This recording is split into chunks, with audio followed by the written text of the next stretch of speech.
Eu tenho até um introito aqui que eu quero já pedir desculpas para vocês, que eu vou um pouquinho ler, que ele foi introduzido hoje, em função de... Bom, está acontecendo tanta coisa para quem é da área de educação e para a área de arte, e para quem vive na América do Sul, né, que não deu para não, para não fazer esse introito aqui, que eu darei uma lidinha.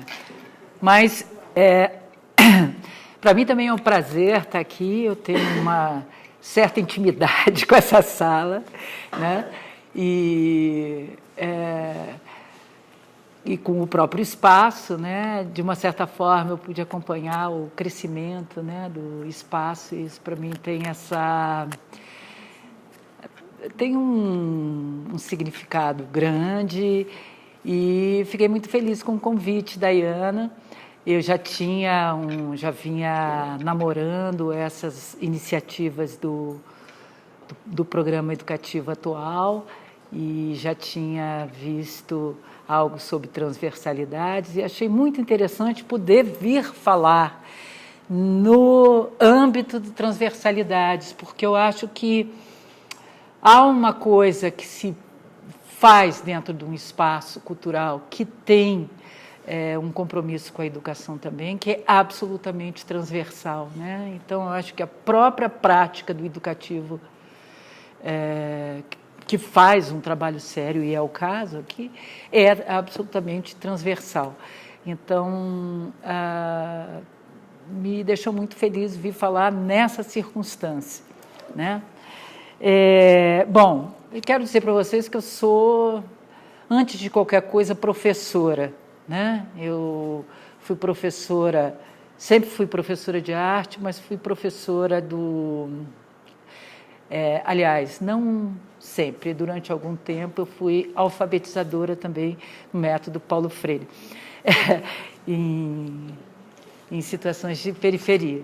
Mas a minha formação toda é como professora e professora na área de arte, e eu realmente trabalhei desde da educação infantil, a universidade, a pós-graduação, no setor público, setor privado. Então, me parece que toda a minha prática ela vem permeada por isso, né?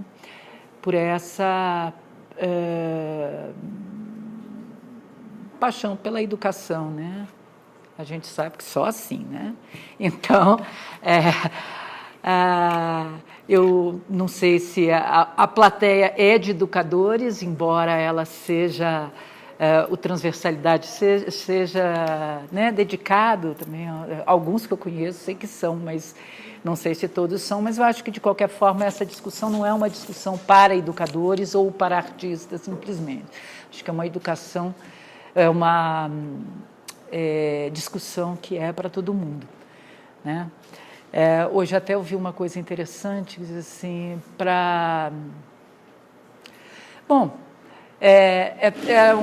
um estudo sendo feito que diz que contra a depressão, que é uma doença tão contemporânea, o melhor antídoto é a cultura. Então, né, acho que a gente está dando aqui a nossa contribuição, né? Mas esse início dessa fala, gente, vem de duas coisas com as quais eu tive contato ontem e hoje. A primeira me deixou estupefata, que é o fato do nosso ministro da Educação ter dito à reitora da Universidade de Brasília, a nossa Universidade de Brasília, que estava na hora de se botar a polícia lá dentro, né? Não sei se vocês viram isso está circulando, inclusive a imprensa já está circulando, não é uma coisa só de rede social, né? E é uma coisa que me impactou de uma forma muito forte. Eu sou da turma de 77 da Universidade de Brasília, então eu sei o que é polícia dentro do campus da universidade. E a segunda coisa foi, dentro disso que a gente vem acompanhando com as redes tão de perto, que está acontecendo no Chile. Hoje eu recebi um vídeo em que os professores chilenos cantam numa manifestação em defesa da educação. Não sei se vocês viram, mas é algo realmente emocionante. Aí eu digo, eu vou começar um pouco diferente a minha fala. E aí, como ela saiu muito de chofre, eu vou pedir essa licença para ler esse pedacinho e depois prometo que não vou ficar lendo, que eu acho uma chatice. Tá? Mas, para isso, eu vou botar uma imagem aqui, que é uma imagem de quando a gente começou a fazer o programa educativo aqui no Centro Cultural Banco do Brasil, ainda recém-inaugurado, ainda no seu primeiro ano, que é essa aqui. É uma exposição curada pela filha do Lúcio Costa sobre ele. Eu vinha de um trabalho, quando dirigi o Museu Vivo da Memória Candanga, na área de patrimônio, aqui no Distrito Federal. Bom, tinha um contato muito intenso com o primeiro trabalho que eu fiz dele foi exatamente o relatório, a publicação do relatório do plano piloto do Lúcio Costa, que é absolutamente poético, acho que para quem conhece, né? Então, achei que valia trazer o Lúcio e as crianças em torno dele. Bom, então vai lá. Talvez a nossa tarefa, no momento em que nos achamos, quando falamos de educação e de arte, tenha uma complexidade muito difícil de lidar. Porque não se trata somente de fazer resistência, isso que a gente conhece tão bem como professor, né, e como artista, a esse desmonte que se opera no país. Em certo sentido, isso se expande para outros lugares, e a gente está vendo aí a América do Sul como está, né?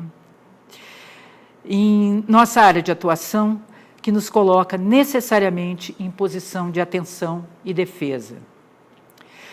Também não se trata somente de defendermos nosso objeto de estudo em uma sociedade capitalista pouco afeita ao humanismo e ao exercício de outros saberes para além daqueles que possam ser medidos pelos resultados econômicos imediatos, né? Não se restringe a certa estupefação pela qual somos tomados frente ao fato de que os critérios pelos quais fomos formados como professores, e aí eu estou falando de mim que fui formado antes de vocês, né, precisam ser revistos para incorporar novas formas de viver, sem, contudo, perdermos o cerne de nossas questões quando somos seduzidos por tantos meios e métodos de informação que não se filiam ao estatuto crítico do processo educacional. Isso, de forma nenhuma, gente, é uma resistência à circulação de informação, mas sim a essa compra, a crítica que pode se fazer e que a gente muitas vezes é levado a fazer pela rapidez da circulação. Eu acho que isso, em educação e em arte, bom, eu acho em todos os campos, mas especialmente em educação e arte, isso é catastrófico. Costumo dizer que penso na arte como unida indelevelmente à vanguarda e a educação à retaguarda. E sempre espero não ser mal interpretada quando eu falo isso. Tenho grande estima pela retaguarda, aquela que vem organizando os fragmentos da passagem. E como não lembrar das lições de Paulo Freire, especialmente seu método de alfabetização, que outro não é do que uma costura de fragmentos carregados pelos que pretendem dominar a escrita da língua. Como a vanguarda avança sem esse tecido que vem sendo tramado a partir daquilo que ela desbrava. Por isso eu acho tão incrível o trabalho de ação educativa dentro do espaço de arte, porque é o lugar de encontro dessas duas coisas. É essa encrenca que equilibrar a vanguarda e a retaguarda. Como Eu até vou citar, tem uma exposição que foi feita, curada pela Ana Maria Maia no ano passado, no MAN, em São Paulo. Ana Maria Maia é uma jovem curadora, com uma trajetória já bem interessante, e ela então foi convidada pelo MAN para fazer um MAN de São Paulo, ali no Ibirapuera, né? Uma exposição que discutisse naquela sala menor, que é a Sala Paulo Figueiredo, junto com aquele espaço da Aranha, da Louise Bourgeois, que não estava no momento lá, e que integrasse aquela superatividade que tinha na marquise, embaixo da marquise, e que não entrava no museu. Aí ela se juntou com o educativo, e por acaso parte desse material que eu estou trazendo foi no dia que nós dividimos a mesa lá no Sesc Belenzinho, e achei que era interessante trazê-la para cá. E ela então se juntou ao educativo do museu e juntos foram à caça das tribos, né, que frequentavam lá. E o resultado da exposição é uma entrada dessas pessoas a partir da expectativa que elas tinham em relação a isso. Inclusive, dentro disso havia uma expografia incrível, em que os elementos expográficos podiam ser levados eventualmente para fora e serem usados pelo pessoal que andava de patins, de skate. Então, tinha realmente vamos dizer, uma circulação entre esses dois espaços vizinhos e completamente separados, né? O que é bastante comum de acontecer, né? E a exposição se chamava A Marquise, eu não sei se é exatamente essa a ordem, A Marquise, o Museu e Nós no Meio. Então, eu acho que sempre o lugar do educativo é nós no meio, né? Dentro dessa perspectiva, eu queria, então, começar a pensar nessa coisa. Quer dizer, fala-se muito de algo que se chama a educação do olhar, né? E o que seria essa educação do olhar, em última instância, né? Quer dizer, é claro que o desejo... Eu não sou daquelas pessoas que pensam que, por exemplo, a exposição, o corpo a corpo com os objetos da cultura, não só a exposição, mas esse corpo a corpo mesmo, não deva ser mediado. Eu acho que há necessidade de mediação. Aliás, eu sou uma curadora, uma crítica e uma professora, ou seja, eu ando no meio da metalinguagem, então, né, não teria porquê. Mas eu acho que há um cuidado que se tem que ter quanto a como se fazer isso, como é esse nós no meio. E esse nós no meio não pode ser impositivo de determinada versão. Então, em última instância, ele deve ser provocador de versões, né? E foi isso que a gente foi aprendendo a fazer aqui, né, Malu? Chegou a Malu, que trabalhou com a gente. Foi aprendendo junto a fazer, né, Malu? E foi tentando... dar ao máximo possível, esse espaço para que o olhador pudesse compor sua própria versão, né? E isso, é claro, subsidiado por elementos de discussão trazidos exatamente pela figura dos mediadores e dos materiais e do discurso curatorial, é claro, as falas de autoridade, a fala dos próprios artistas, né? Quer dizer, eu acho que esse compromisso de dar acesso a essas tantas falas é nosso, sim, mas não como uma coisa impositiva, e isso não é fácil, né? Então, a questão é: que educação do olhar é essa que se pode fazer dentro do espaço expositivo, que não seja uma visita guiada, odeio, né? Todo mundo fala isso, né? Uma visita guiada, faz uma visita guiada para a gente. Como curador, você toda vez que faz exposição, diz, agora você faz uma visita guiada? Eu não faço, não. Bom, Então, eu vou começar, antes de entrar realmente nas questões mais teóricas, contar umas historinhas aqui para vocês. Vou começar por isso aqui. Isso é 2002. A gente entrou no primeiro programa contratado pelos primeiros produtores expositores do CCBB, que era a Fundação Bienal de São Paulo, com um recorte da Brasil Mais 500, o recorte da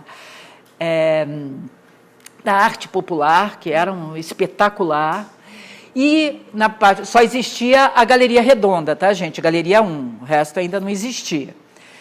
Estão chegando, aqui vai ter muita gente para falar comigo. Agora chegou a Andiara, que trabalhou com a gente também nessa época. Então, e na parte externa foi a exposição do Amílcar de Castro, curada pelo Ronaldo Brito, com uma produção da Lumen Argo, do Evandro Salles, quer dizer, eram todas pessoas com quem eu já tinha trabalhado outras vezes, e eu tive a sorte de poder conviver um tanto com o Amílcar de Castro nessa época, que, aliás, foi um grande professor de arte e educação para mim, com as coisas que ele falava. Mas, então, a gente passou esse primeiro ano aprendendo um pouco como eram as coisas, né? E acho que no segundo ano a gente tinha realmente já uma configuração do que é que a gente pretendia fazer. Gente, mas hoje está uma coisa. Eu estou aqui interrompendo porque vai estar cheio de testemunha para me desmentir, tá, gente? Bom, e aí eu queria falar especificamente dessa exposição, que foi do Lúcio Fontana, A Ótica do Invisível, porque ela tem uma coisa muito interessante. A gente teve um contato aí com o curador, era o Paulo Herkenhoff. E o Paulo tinha feito, há 4 anos atrás, aquela Bienal tão cheia de contradições, né? E que foi realmente uma das grandes bienais e hoje é considerada uma das grandes exposições do mundo, assim, exposições que deram algumas indicações de, então, afinal de contas, para onde a gente vai, né? E que foi a Bienal da Antropofagia. E o Paulo ali já tinha declarado uma coisa muito importante para a área de arte e educação, que era a importância que a área educativa teve nessa Bienal, tanto que durante muito tempo você tinha acesso ao material online que ficou desse processo educativo. E a conversa com ele foi super legal para nos ensinar certas coisas, inclusive nos fazer pensar certas coisas, né? Então, Paulo dizia que ele pensou para essa exposição uma relação entre o Fontana, e a gente tem que lembrar que o Fontana foi um cara que escreveu muito sobre o que ele estava fazendo. Então, era um cara que tinha manifestos e tudo, então isso nos alimentava também, né? E aí ele colocava, deixa eu botar o óculos, que eu estou querendo ler sem óculos, ele colocava, e a gente contava, então, para o pessoal, né, que o curador tinha nos contado que a ideia dele com a exposição era essa, botar a obra do Lúcio Fontana em contato com a obra de artistas modernistas brasileiros, a partir de 3 pressupostos básicos, e aí a gente vê bem o pensamento do Paulo, do Fontana, que seriam as investigações do espaço, né, o método talhos e furos, e uma forma específica que é também um símbolo, o ovo. Ou seja, ele transitava entre o mais teórico, né, até a materialidade mesmo dos ovos do Fontana, né? E aí, então, a gente convidava os grupos para verem a exposição a maneira que o Paulo estava nos propondo, né? E começávamos, então, embaixo tem esse pequeno texto, né, falando de que a gente ia ter uma série de coisas às quais não se estava acostumados, como, por exemplo, desenho no espaço, o que seriam os ambientes, essa coisa que Fontana propunha, que já eram tão comuns para nós, né, em 2002, mas que efetivamente não era alguma coisa que estivesse dentro da zona de conforto dos visitantes de maneira geral, né? Bom, seguindo aqui. Peraí, não vai ainda, não. Vou. Isso talvez tivesse nos apontado algumas coisas, porque a gente tinha tido 2 experiências anteriores em que eu fiz um duplo papel, né? Depois Renata também fez do papel e depois com o Carlos, que quando Renata saiu, Carlos Silva, que entrou, também teve essa experiência, que é você estar num duplo papel de curadoria, e Ana tem essa experiência também, né? E de ação educativa.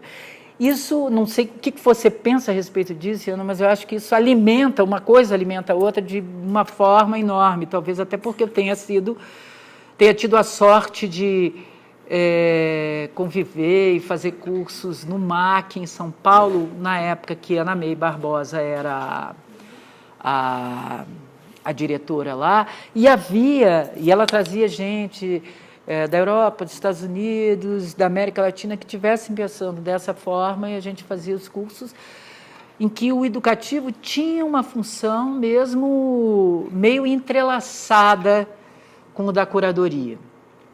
Essas curadorias que eu fiz também tinham um certo entrelaçamento, porque eu entrei no universo da curadoria meio provocada pelos meus amigos artistas, e não exatamente porque eu tivesse me preparado para isso. Eu quase que fui assim, né?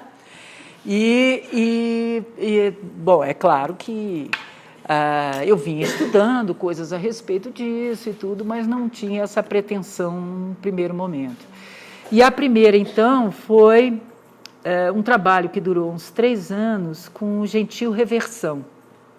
Gentil Reversão era um grupo de 5 artistas, Ana Miguel, Chico Amaral, Helder Rocha, Georg Toff e Ralph Figueri, talvez alguns deles vocês conheçam, e eu já acompanhava o trabalho deles.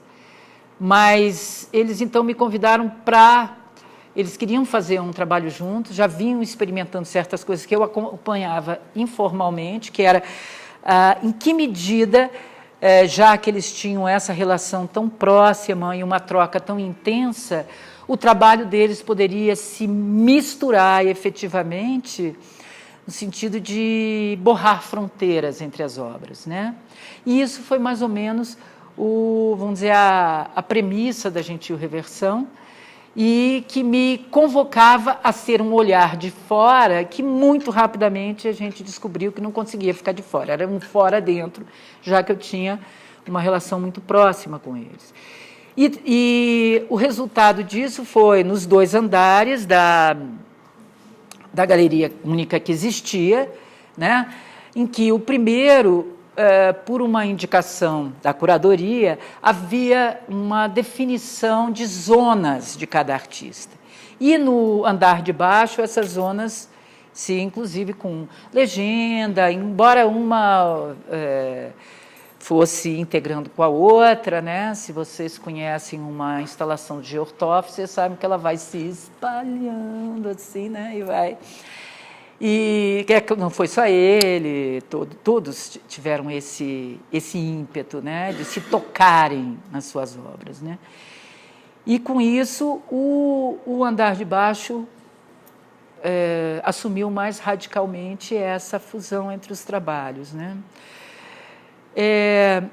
O material educativo que foi produzido junto com os artistas. E esse material educativo foi usado para todos os visitantes, só havia um folder, que era esse folder que servia ao educativo e ao visitante que não vinha para uma visita, né? Isso já tinha acontecido antes com um outro coletivo de artistas com os quais eu comecei a trabalhar, que foi... e que esteve exatamente um ano antes da Gentil Reversão.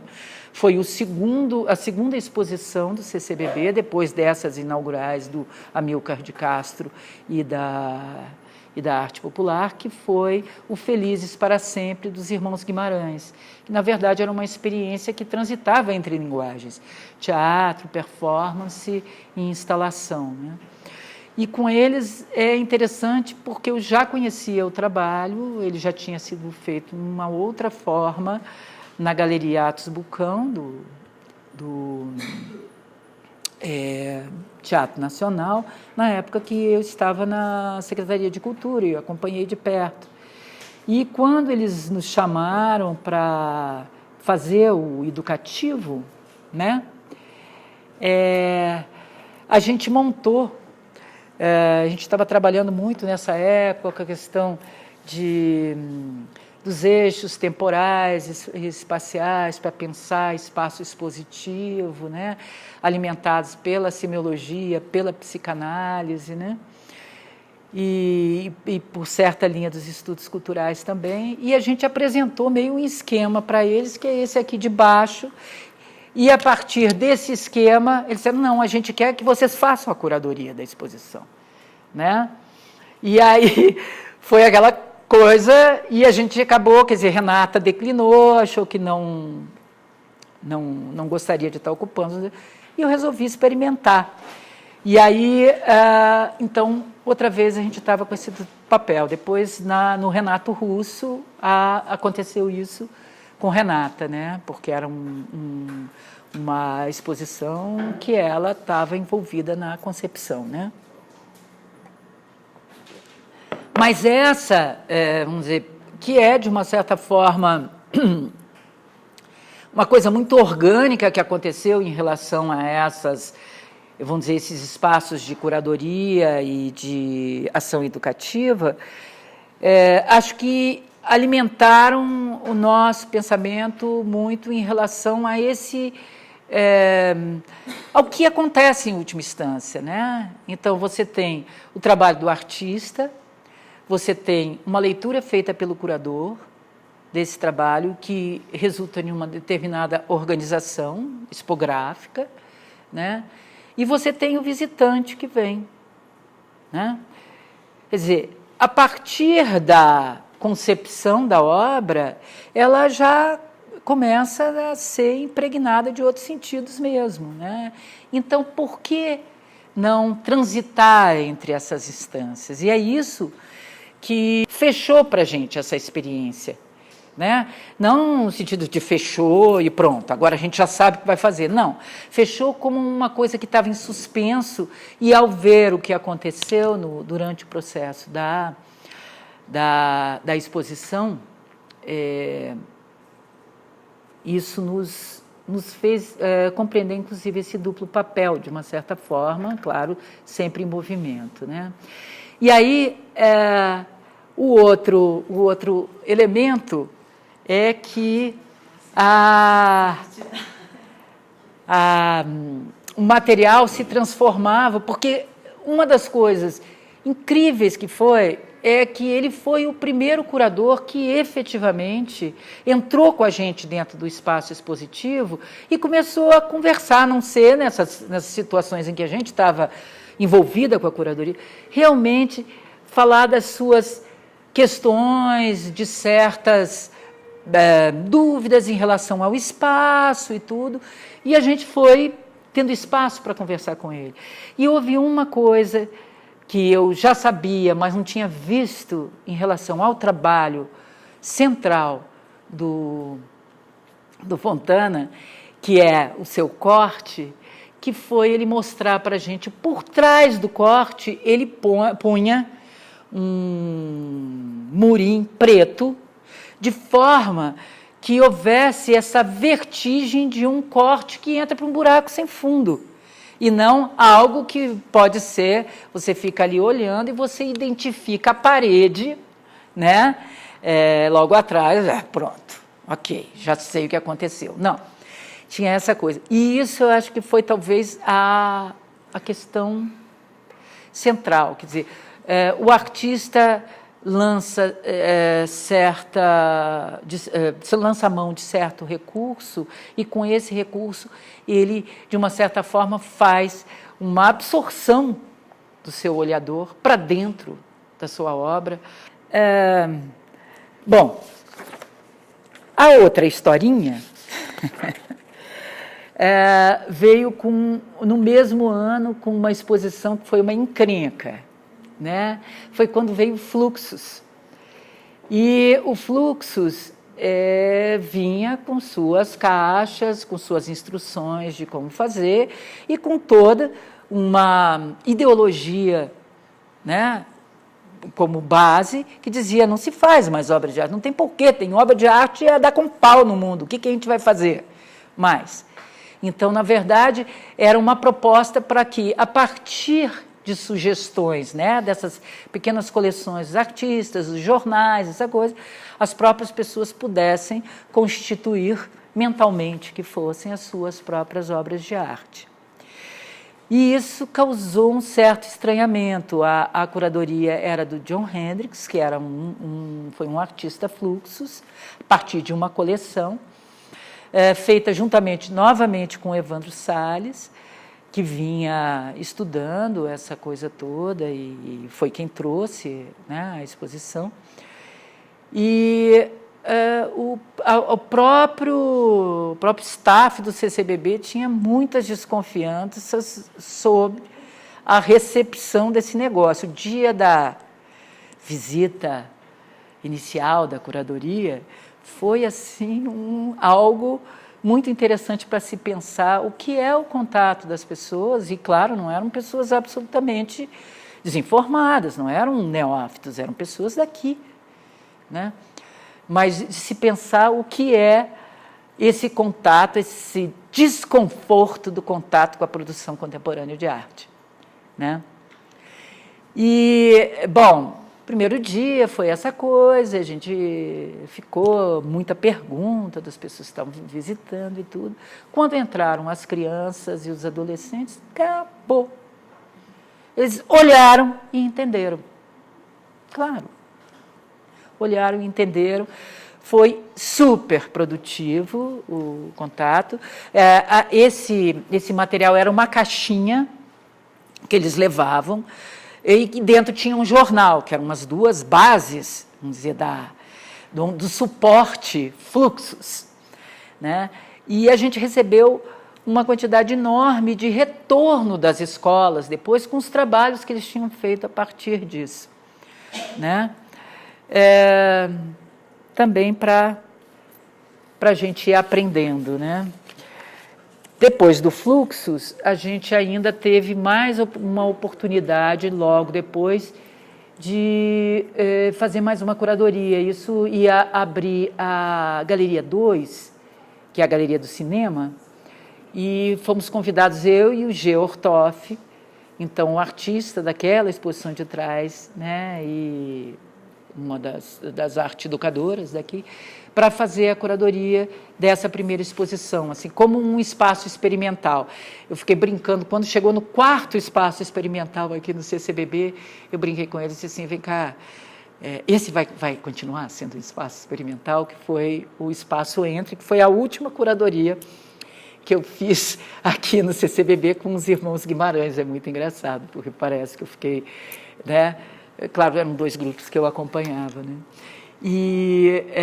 Mas acho que é muito lindo o trabalho, não é por isso, não. Eu só acho que eu sinto falta desse espaço experimental que sempre havia, né?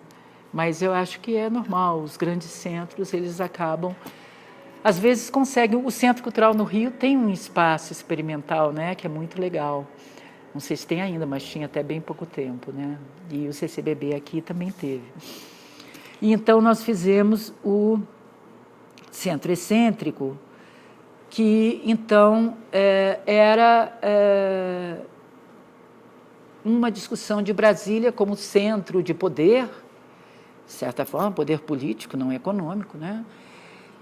Mas fora do circuito, vamos dizer, do circuito cultural mais quente do Brasil mesmo, que é Rio-São Paulo, né? E a gente queria discutir isso e fez, então, uma exposição meio geográfica, assim. Eram 3 artistas de Brasília, Andréa Campos de Sá, Walter Menon e Milton Marques, né? Aliás, Andréa Campos de Sá e Walter Menon estão com uma instalação na Decorators, aberta sábado agora, né, Kleber? Imperdível, linda. E a gente faz uma propaganda no meio, porque vale a pena ir lá ver. E com 3 artistas de pontos diferentes do país, que era o Eduardo Frota, Ceará, Jailton Moreira, no Rio Grande do Sul, e Regina de Paula, no Rio. E se fazia uma conversa entre eles, que era mediada. Nessa época, a Galeria 2 era toda de vidro. Então, a gente deixou ela de vidro, mas foi construindo certos anteparos. Muitos deles eram anteparos de paredes de tela. Então, você via, mas você não chegava nos lugares necessariamente. E você entrava por um corredor vazio, meio aproveitando a ideia também de se pensar que o espaço, de sair do espaço e do tempo do cotidiano para dentro do espaço expositivo é uma outra questão. Novamente, aí, o material educativo era o folder que existia para todos os visitantes, né? Isso tem uma coisa interessante, estou insistindo com isso, porque quando a gente conseguiu fazer essa coisa, havia um tipo de demanda das pessoas pela ação educativa que era muito interessante, né? Porque você já provocava outras camadas de leitura mesmo, né? Bom, como eu disse, então, a partir daí, entre 2003 e 2013, a gente fez algumas vezes vamos dizer, essa dupla, ocupou esse duplo lugar, até este de 2013, com os irmãos Guimarães novamente, e que teve uma coisa que eu acho que é interessante também de pensar. 2013 foi o último ano que eu estive aqui, e o que acontecia no espaço entre era uma série de atividades. Havia exposição, mas havia atividades, haviam discussões, havia uma mesa enorme, houve uma série de debates, oficinas, discutindo exatamente essa transição entre linguagens e a questão de se era possível ainda se estabelecer lugares específicos para campos e linguagens da arte, ou se realmente a arte já estaria no âmbito de uma mescla mesmo, de um apagamento de fronteiras, né? Bom, falando tudo isso, são histórias para dizer para vocês que, de uma certa forma, me parece que o aprendizado da gente aqui foi de que essa ação é uma ação de base absolutamente dialógica e sempre muito de pesquisa, né? Para falar da nossa, vamos dizer, do nosso parti pris teórico, isso aqui foi construído, sei lá quando, final dos anos 90, início dos anos 2000, e ele é sempre meio modificado, mas ele está aqui, né? Que fala dessa ideia da galeria como espaço de prática pedagógica, né? E durante muito tempo a gente ficou, será que a gente mantém essa palavra pedagógica? É educativa, mas por que pedagógica? Afinal, ficou pedagógico mesmo, no sentido de uma ação que tem esse caráter mesmo. E a ideia da exibição dos objetos de cultura, né? Outra coisa. Pois e quando o objeto não é um objeto, né? Se a gente está falando de desmaterialização, e se a gente está falando de uma exposição de vídeo, se a gente está falando de performances, objetos de cultura, do ponto de vista certa linha de pensamento, a qual eu me filio, ele será sempre um objeto que seja um objeto A. É o objeto de desejo que a gente está lá, né? Aquele inalcançável. Então, por que não? E a ideia da leitura de objetos, né? E como, então, se estabeleceria, para nós isso era central, a relação entre o que seriam as falas de autoridade e o trabalho que se faz aqui dentro, né? Então, que curadoria era essa que se definia, né? Então, uma curadoria que não tinha nada a ver com, vamos dizer, com a história da curadoria, né? do conservador, dessa coisa toda, nem de qualquer ideia de neutralidade de discurso. Quer dizer, a gente estava sob a égide de uma curadoria que tem um aspecto autoral e que está ali efetivamente trabalhando a contaminação dos objetos entre eles, né? Ou seja, se você organiza uma exposição, é claro que você está criando uma linguagem, você está criando uma sentença curatorial, e essa sentença curatorial vai contaminar os objetos, e os objetos vão contaminá-la, obviamente. E isso era uma discussão, inclusive, que bom, se tem até hoje. Eu fiz um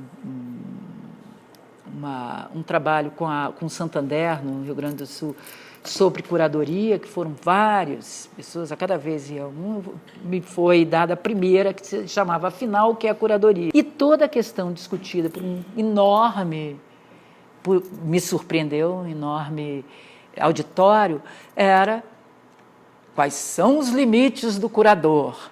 É claro que há curadoria mão pesada, a gente sabe disso. Mas há sempre um certo, como qual é o limite do educador, o que ele pode, o que ele não pode falar, né? Então há sempre um medo de que haja uma interferência, como se a própria presença, né? Vamos lá, a arte é fato social, gente, é isso que faz. Se não fosse fato social, não é arte, é exercício subjetivo do artista, né? Então, a curadoria, então, nessa linha, né? Nesse caso, se associa à autoria. A teoria e crítica de arte também dentro dessa égide pós-Argan, por exemplo, que pergunta, bom, então se agora a crítica não vai mais fazer o que se espera da crítica, que é emitir juízos de valor, e vai fazer filosofia, então, né? E se o artista vai começar a desenvolver um discurso e não vai fazer a sua obra, a gente não vai ter mais arte, a gente não vai ter mais crítica e vai ter filosofia, né? Mas é claro que ele falava isso não de uma forma tão, né, irredutível, como era uma pergunta que ele estava lançando, e da qual ele que ele desenvolve lindamente depois, né? É a época da arte conceitual, há efetivamente essa coisa. O Hélio Oiticic dizia que lançava certas iscas, né, para os críticos, para estabelecer uma conversa, né? Eu acho que é meio por aí, quer dizer, a crítica e a teoria estão super, né? Porque acho que a crítica é um campo da teoria, né? E o que se propõe aí são versões possíveis a respeito da obra. E eu acho que isso vem alimentar o trabalho da educação do olhar, porque aí a mediação é em presença, ela está articulando uma série de falas de autoridade, o historiador, né? Nem sempre a gente tem artista vivo, a gente faz mestre do Renascimento, a gente faz, sei lá, artistas, Atos Bulcão, para falar né? Que não está mais aí. Então, não há sempre esse contato direto, a gente tem com o que o artista já disse, com coisas que foram escritas sobre ele, né? Então, essa da história, essa do contexto, essa do curador, essa do crítico, né? E há uma articulação disso, mas para que, afinal, se tem tudo isso? né? Porque senão você entope o seu visitante de um discurso insuportável, né? Então, isso, em última instância, se refere a se criar esse background, essa coisa que eu falava a respeito do Paulo Freire, isso que você busca do que você sabe, para poder provocar o olhador a acessar outras camadas de leitura, outros vieses de leitura, né? Então, de uma certa forma, nos pareceu que a ação educativa tratava-se de uma articulação de autorias, tá?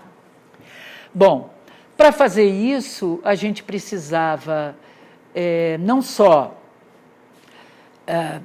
do espaço, mas de uma parceria do professor, né?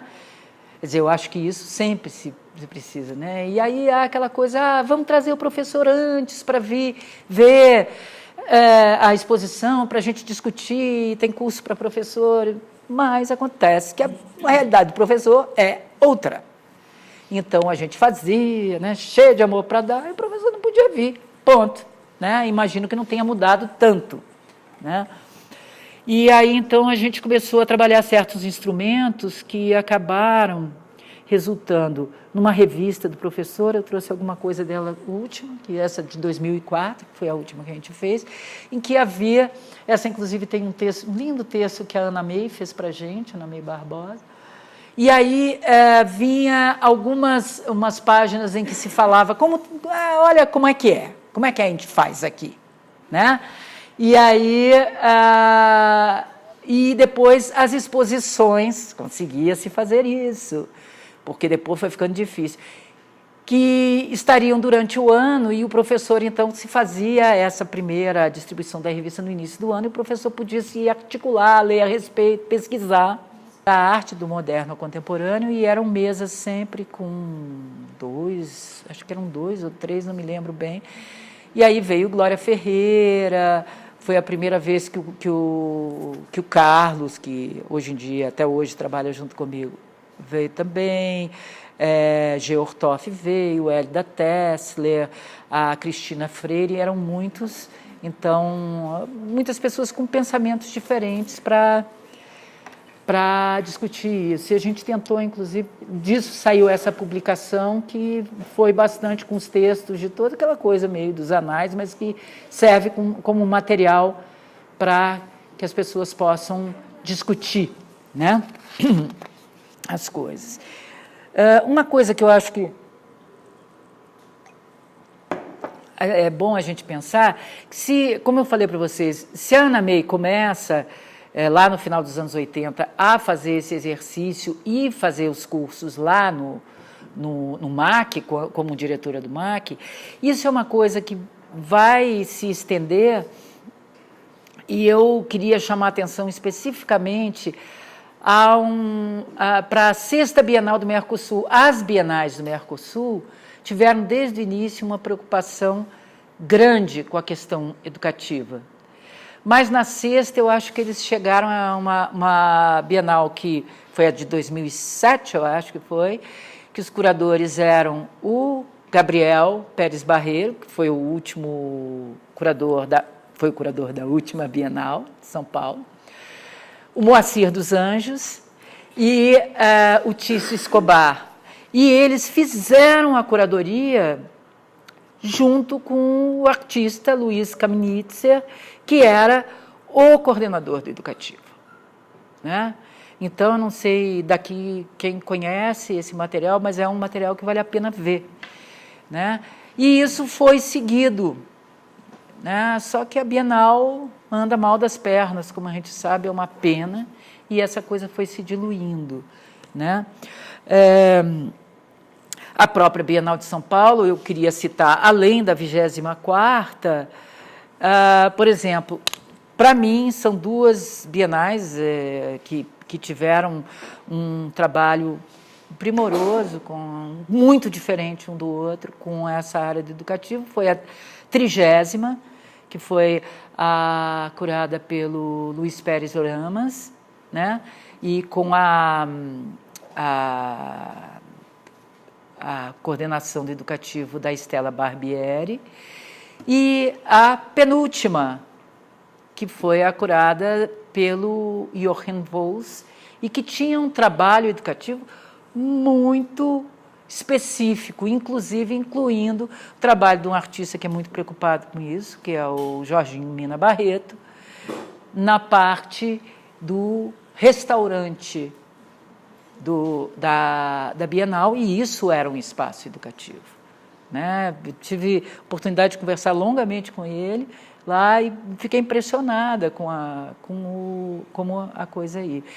Então, acho que há, né, bons exemplos dentro dessa coisa, e o tempo inteiro são formas de aproximação, né, com isso que se tem produzido de arte, né? Há uma coisa que a gente usa muito nos cursos, que é isso. Do que é que se trata, aonde é que a gente faz uma certa intervenção? Nessa zona de angústia do observador da produção artística contemporânea. Isso não é uma coisa que a gente achou, isso é de conversar com as pessoas, inclusive nos cursos que a gente tem feito. Certa sensação de que a arte, como a que conhecemos, não mais existe e que teremos que nos debruçar sobre a produção do passado se quisermos experimentar o gozo da experiência estética em arte. Gente, isso é uma angústia real, né? Tem que ser considerada. E a gente tem que achar caminhos de aproximar, né? Bom, se não esqueço de falar certas coisas. Há uma coisa em relação a isso, a essa coisa da estética contemporânea, que eu acho que a gente tem que pensar, e eu acho que o que a gente tem que pensar é em relação a um par que parece opositivo, que é o par igualdade e diferença. Tá? Então, é na diferença que se estabelece a necessidade de negociação, né? Se há toda uma preocupação estabelecida pelo pensamento sobre educação durante boa parte do século XX em torno da educação para a igualdade, né, no sentido de democratização do saber, e não é outro o nosso papel como mediadores dentro dos espaços culturais, as últimas décadas desse século XX, e eu acho que o século XXI é a consequência disso, isso que a gente vive agora, quer dizer, o meio cultural, isso no sentido lato mesmo, né? Vieram reforçar as questões relativas ao direito à diferença. Não é disso que a gente trata hoje? Quer dizer, o máximo da afirmação dos seres é poder afirmar a sua diferença mesmo. Diferença como grupo, inclusive, né? Olha o que é a vinda da Angela Davis aqui. Olha o que é todo o movimento LGBT, né? Ou o novo feminismo, né? Essas questões permeiam a passagem da teoria da arte do modernismo para o pós-modernismo, ou o nome que se quiser dar a isso, né? Se o modernismo afirma sua tendência universalizante, incluindo aí o conceito de originalidade, da segunda metade dos anos 60, e aí começa a encrenca toda, né, mesmo, começa a apontar para o local em relação ao global. De certa forma, rever a ideia da antropofagia oswaldiana, só me interessa o que não é meu, e poderíamos completar, pois eu quero transformá-lo em meu pela deglutição simbólica, né? Se a arte avança nessa direção, e temos que lembrar, citando, aí eu sempre cito ele, o filósofo Mário Perniola, né, Iana, que a estética do século XX é a estética da diferença, como a educação que necessariamente terá o seu movimento como de retaguarda, né, em contraposição e parceria, né, com a vanguarda artística, pode encarar a noção de estranhamento junto com a de belo e de sublime. Essa é a nossa questão, né? Então, a ação de negociação é contraposta à resistência, mas não por entrega. submissão, mas pela consciência de que cada processo de simbolização permanece no ato de significância. Isso vai, isso vai, isso vai, isso vai. Não tem como agarrar isso, né? E é essa coisa. Eu continuo... eu agora acabei de voltar da Bienal de Veneza, onde eu encontrei com amigos que muitas vezes eu encontro, e que vão sempre, e que moram na Europa. Então, tem, e eles olham para mim e dizem assim, mas o que isso significa? Eu quase caí de 4 no chão, mas é. Aí você diz, pô, é legítimo, não, a gente pode ficar reclamando o que quiser, mas é isso, né? O que é que significa? Bom, né? Então, portanto, trata-se de porosidade, de absorção seletiva. Na verdade, o que a gente tem que fazer é tentar convencer as pessoas que não vão achar significado. Não é uma questão de significado. É uma questão de deslizamento de cadeia significante, é isso. E vai, e vai. Né? É sempre contingencial. Né?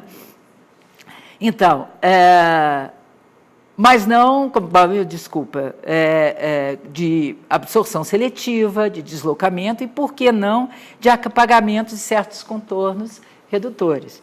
Né? Aí eu chego aqui à minha finalização, vocês não devem estar aguentando mais me ouvir falar, que é uma experiência bem recente, do ano passado, quando a gente fez os 100 anos do Atos Bulcão, que começou aqui no CCBB Brasília e fez a circulação nos 4 CCBBs. Né? Eu quis muito trazer isso, né? Essa aqui é vamos dizer, a configuração dessa exposição, mais ou menos, né? Algumas partes dela, claro, era uma exposição grande em Belo Horizonte, que era completamente diferente de Brasília, porque Brasília foi uma exposição que foi, né? Não seria Atos Bulcão se não fosse, muito ligada, ela foi pensada de acordo, porque ela foi, quando começou, ela seria aqui em Brasília. Depois de Brasília, ela então foi circular, a pedido do CCBB. E aí, a cada novo espaço, era uma nova exposição, porque o espaço se configurava completamente diferente. E foi em Belo Horizonte que a gente começou a trabalhar com o novo grupo de ação educativa do CCBB, né, da qual as nossas queridas aqui e outros queridos fazem parte. Era um grupo que veio conversar com a gente ainda, quando os curadores éramos eu e André Severo, e havia assistência curatorial do Carlos Silva e da Valéria Cabral, que é a secretária executiva da Fundação Atos Bulcão. Então, eram 4 pessoas trabalhando na curadoria e um grupo enorme em torno do Jaca, né? Que ia trabalhar nos 4 espaços dos CCBBs. E eu tive a grata, né, surpresa de ter muitos amigos com quem eu já tinha trabalhado, inclusive a Iana, né, nesse grupo, pessoas de várias partes do Brasil com os quais eu já tinha trabalhado. E foi super interessante ter essa conversa com eles, né? A gente já teve a conversa sobre o Atos, mas ainda não, eles não iam trabalhar. Aqui com o Atos ainda foi o grupo anterior que trabalhou, foi para partir de Belo Horizonte. Mas essa conversa com eles foi muito importante para a nossa curadoria. Tá?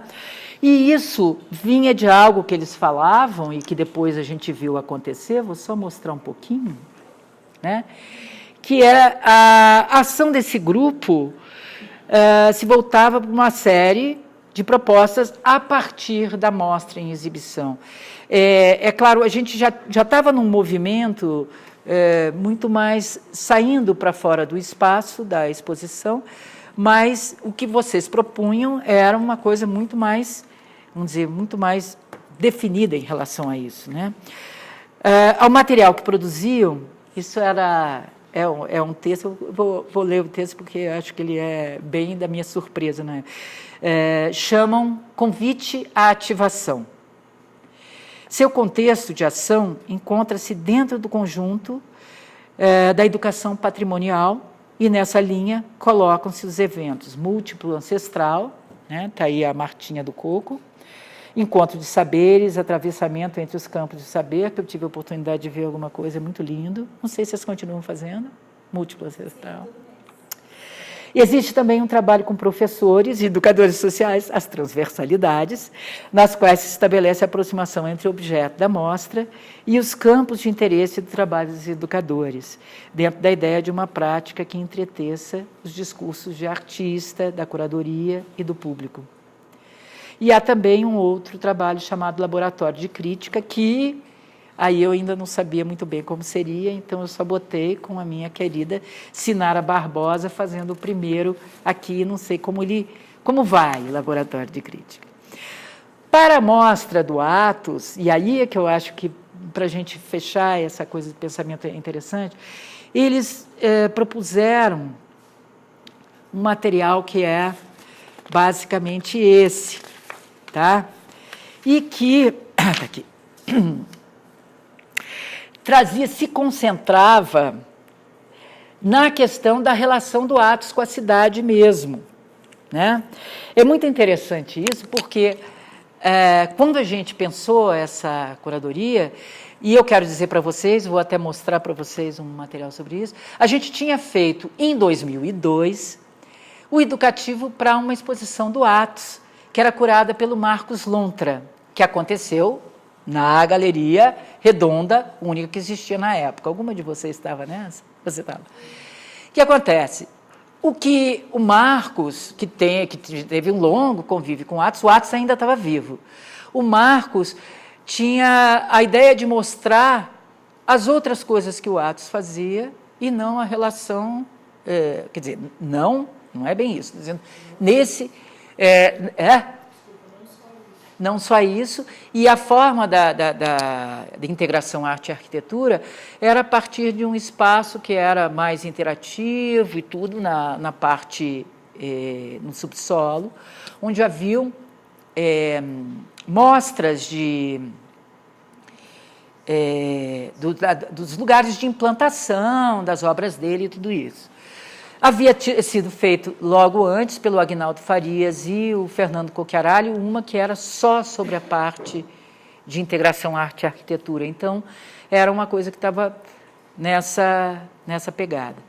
E o nosso material refletia isso. Quando a gente foi fazer, o Atos não estava mais aí, mas a gente queria a voz dele. Então, a nossa partitura foi feita por uma entrevista antológica que ele deu em 1998, quando fez 80 anos, no ano da exposição do Fernando e do Aguinaldo, que homenageava os 80 anos dele, e que se chamava, foi dada à jornalista Carmen Moraes, chamava-se Passageiro do Silêncio, Atos Vulcão, Passageiro do Silêncio. Essa exposição, então, seguia essa partitura, e aí a gente talvez não tenha se dado conta do quanto essa parte de integração arte e arquitetura estava presente. Ela, na verdade, permeava toda a mostra. A gente estava muito comprometido com mostrar um outro aspecto ainda, que não tinha sido trabalhado do Atos, que era ele o mestre, o professor e aquele que influenciou montes de artistas em Brasília. Então, a gente tinha o Rastros de Atos, com vários artistas que tinham convivido com ele nos chás e outros que o conheciam pela sua obra. E o trabalho de vocês nos trouxe de volta para essa importância da integração arte e arquitetura como pontuação de toda a estrutura da exposição. Então, isso para dar uma ideia como o próprio, a ação que vem depois. Então, esse outro olhar que era tão próximo de pessoas que nos conheciam, que conheciam a obra do Atos e que eram arte-educadores e estavam conversando com a gente sempre, nos trouxe um outro olhar para a nossa organização da exposição, né? Eu acho que isso é de uma riqueza enorme, né? Então, em um primeiro momento, quando eu tive contato, eu digo, é super lindo, o material era muito lindo mesmo, porque convidava os meninos a fazerem certas... A gente tinha um jogo também na exposição que fazia isso, né? Vamos, então, transformar as obras na sua cidade com os azulejos do Atos, por exemplo, né? E vocês fizeram, era uma coisa, a gente não tinha falado sobre isso, uma coisa em contato, né? Que é esse material aqui, né? Então, você permeia a cidade com obras dele, né? Esse era o nosso material, né? Ele era, então, quase que um jogo da memória, né? E que fazia com que eram fichas e que tinham as várias, vamos dizer, como o curador fez a divisão dos trabalhos, né? E procurava, então, tratar essa questão dos outros campos em relação ao que era mais conhecido e que se ia exercitar lá na parte de baixo. Tinha até aquela pintura adesiva que você, então, magnética, que você podia trabalhar com os azulejos, que depois voltou a ser usado na arte para criança, né? Mas o que eu queria aqui como depoimento, assim, quer dizer, quando eu estou lá do outro lado, como a ação do educativo que tem uma propositiva mesmo, né, pode efetivamente, inclusive, alimentar a forma com que a própria exposição é organizada, né? Tem uma coisa que eu gosto muito de falar, que vem de um texto da Lisete Lanhado, que faz uma relação entre a curadoria e a crítica, e que eu gostaria de trazer para a curadoria e a ação educativa, tá? Então, vou aqui porque é mais fácil. A afirmação de que nem todo crítico é curador procede, uma vez que a função máxima do crítico é escrever, e ele pode passar a vida sem a obrigação de responder por uma exposição ou um acervo de obras. Inversamente, a sentença nem todo curador é um crítico é suspeita, porque toda exposição exige um teor propositivo e de contestação. Ora, sem intenção de lançar os dados, a exposição desliza para o regime do aleatório. Sendo assim, autoritária é a exposição que não tem objetivo nem justificativa, pois a esses parâmetros ainda é possível retrucar. Caso a exposição não tenha uma hipótese, uma utopia, ela se encerra em si mesma. Penso que essa é uma boa deixa para pensar também em paralelo às tarefas do curador e a do educador, que atua em espaços culturais. Penso que as duas ações dependem de uma tomada de posição em relação ao discurso que será veiculado, e ambas estão em um trabalho que se volta ao olhar e ao pensar do outro. É claro que suas funções se diferenciam, sem dúvida, né? Há um tempo atrás, alguns educadores de museus começaram a falar da curadoria educativa. Eu confesso que eu sempre tive um pouco de dificuldade com o termo. Hoje em dia, mais radicalmente, porque começou a ter, por exemplo, agora eu recebo de mês em mês, ou nem disso, a curadoria que cante. É a curadoria dos, como é que é isso? Abaixo-assinados. Change, Avaz, que cante, papapá, papapá, papapá. Pois é. Quer dizer, tem a curadoria gastronômica, virou uma coisa meio esquisita, né? Não que eu não acho que a palavra possa ser usada em outros sentidos, mas eu acho que há, dentro do nosso campo, alguns se nomeia papéis, né? Então, eu tenho certos, porém, mas eu acho que, efetivamente, há, sim, um trabalho curatorial na ação educativa, mas que se relaciona com esse da curadoria, né? Porém, há algo aí que, tomado através da citação acima, a da Lisette, deve ser considerado. As escolhas do educativo, em termos de ênfase de certos aspectos, influenciam o olhar de quem acompanha a sua proposta.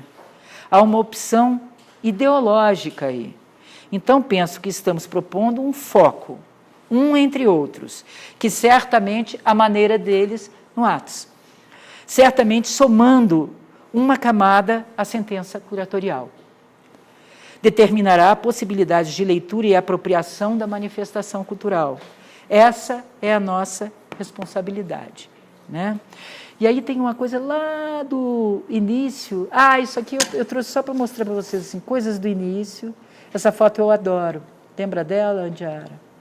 África, os meninos... Era uma coisa tão escura que os meninos ficavam meio perdidos. A gente tinha uma camiseta preta, gente. Era a camiseta. Então, a gente começou a fazer uma certa engenharia de trânsito. Mas isso, que era uma coisa complicada, virou uma coisa linda ao mesmo tempo, porque eles ficavam no meio daquela coisa, assim, meio de aparições, né, africanas. E a outra é mais recente, dos trabalhos com o Mestres do Renascimento e o da Índia, em que a gente recebeu espaço para trabalhar, né? Não, esse aqui foi todo aquela caixa de vidro que não existe mais. Foi enorme. E a gente fazia um educativo no Mestre do Renascimento, que eram com todas as pessoas que vinham. Tinham cursos. Me lembro, foi o Matheus Gandara, acho que ele até está aqui, querido Matheus Gandara. Era um dos professores, né? E teve uma série de coisas, né?